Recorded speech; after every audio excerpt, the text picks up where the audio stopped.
The Bridal Bliss is here to start us off with what's hot and what's not. Welcome on a Wednesday afternoon. We're going to talk, Nora, about some trends for upcoming wedding season. So thanks for coming. Of course. Thanks for having me. Well, you have a nice pop of color on, so let's talk with trends in color. A big trend. So in years past, probably the last 5 years, many of our weddings were all white or white and blush. So very muted, neutral, beautiful tones.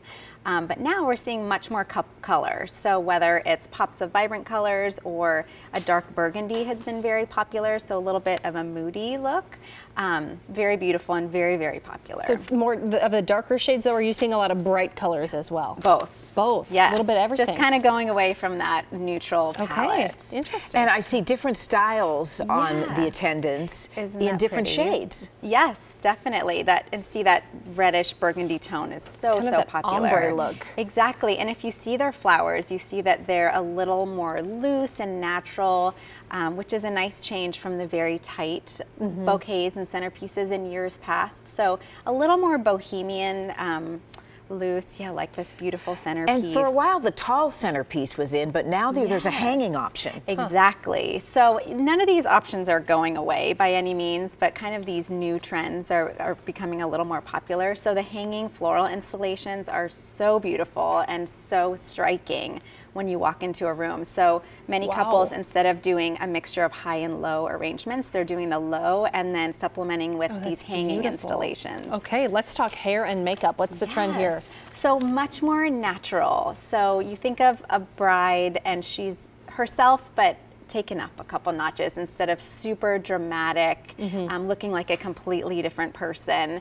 So brides just want to be themselves and be comfortable, but still have a little bit of glam. So hair more loosened down as well, or? Yeah, more loose, just not so much of a big updo, something very stiff and tight. Sure. And key in that, Nora, would be to meet with your makeup artist ahead of time so they get a sense of who you are. Yes. You must do a trial.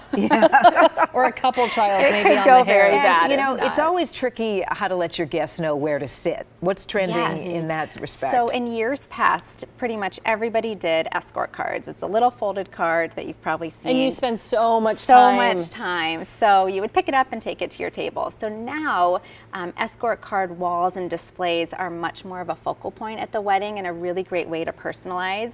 So you can get really creative in how you display it, kind of like this really pretty one that we did this summer. So all of those are alphabetized cards. Okay. And you just go up and pull your card off. Pull it up and take it to your seat. My niece did the cutest thing, which was she asked everybody to send a picture. We had no idea what it was for. So you got there and she had clothespins and all the pictures, and then your table number was right on the picture. That's a lot of work, it sounds like, but a very nice touch. Yes, it was a very nice touch. Well appreciated by the guests. About those walls is you can reuse them. So they could be a photo booth backdrop or maybe put your cake in front of it. So you can kind of do double duty. Okay, let's talk food now. Yes. So in initial consultations with our clients, we used to always ask, do you want to sit down or a buffet? Well, now those both are not as popular as a food experience. So what does that mean? Like a family style meal where different plates are brought out and you're sharing with the people around you, or more of an interactive display. So it's kind of like stations and there's chefs set up. I love this photo. This is fantastic. Chowing down on ribs.